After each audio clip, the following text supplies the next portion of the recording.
Hello, എന്തെല്ലാം ഉണ്ട്? 2, 3 ദിവസമായില്ലേ നമ്മൾ കണ്ടിട്ട്.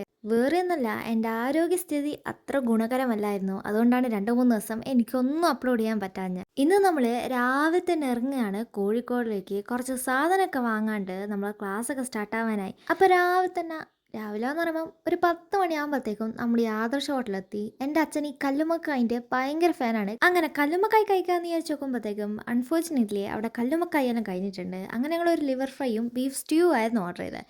അങ്ങനെ ഞങ്ങൾ നേരെ ലുലു മാളിൽ പോയിട്ട് കുറച്ച് സാധനമൊക്കെ വാങ്ങാനുണ്ടേനും പോകുന്നത് കൊണ്ട് ഈ 2 ദിവസത്തിൻ്റെ നടുക്കിൽ എൻ്റെ യൂട്യൂബ് ചാനലിൽ 500 സബ്സ്ക്രൈബേഴ്സായി. അപ്പോൾ ഞാൻ വിചാരിച്ചു ഒരു സ്വിസ് റോളൊക്കെ വാങ്ങിയിട്ട് ആഘോഷിക്കാം. അപ്പം അച്ഛൻ പറഞ്ഞു വയറിന് സുഖമില്ലാത്തതുകൊണ്ട് തൽക്കാലം ഫ്രൂട്ട്സൊക്കെ വെച്ചാൽ മതി.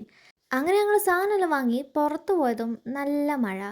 ഉള്ളിലായതുകൊണ്ട് മഴ അറിയാത്തതുകൊണ്ടായിരിക്കും പുറത്തിറങ്ങിയതും ആ മൂടങ്ങ് പോയി. 1 മണിയാകുമ്പോഴത്തേക്കും ബേക്കിംഗ് ക്ലാസ്സിന് സർട്ടിഫിക്കറ്റ് വാങ്ങാൻ പറഞ്ഞതിനും നോക്കുമ്പം കുറച്ച് ലേറ്റായിപ്പോയി. ഒരു 1:15 എല്ലാവർക്കും കൊടുത്തു കഴിഞ്ഞിട്ടുണ്ടായിരുന്നു. ഞാനായിരുന്നു ലാസ്റ്റ്. നോക്കുമ്പോൾ ഒരു പുതിയൊരു അതിഥി, അവിടുത്തെ ഒരു ഏച്ചീൻ്റെ മോളായിരുന്നു. എന്ത് ഭംഗിയാലേ കാണാൻ, നല്ല ക്യൂട്ട് എയറൊക്കെ ആയിട്ട് നല്ല ഭംഗിയുണ്ടായിരുന്നു. എനിക്ക് അധികം നേരം അതിനോട് സംസാരിക്കാനുള്ള സമയം കിട്ടിയില്ല. പിന്നെ നേരെ എസ് പോയി കുറച്ച് സാധനമെല്ലാം വാങ്ങാനുണ്ടായിരുന്നു. അതെല്ലാം വാങ്ങിക്കഴിഞ്ഞ് പിന്നെ സുഡിയോയിലും പോയി അവിടുന്ന് സാധനം വാങ്ങി. നമുക്ക് പോകാൻ ആവശ്യമായ A to മുതൽ Z വരെയുള്ള സാധനങ്ങളൊക്കെ ഇപ്പം നമ്മൾ വാങ്ങി വെച്ചിട്ടുണ്ട്. അപ്പം ഇന്നത്രയേ ഉള്ളൂ. ബായ്.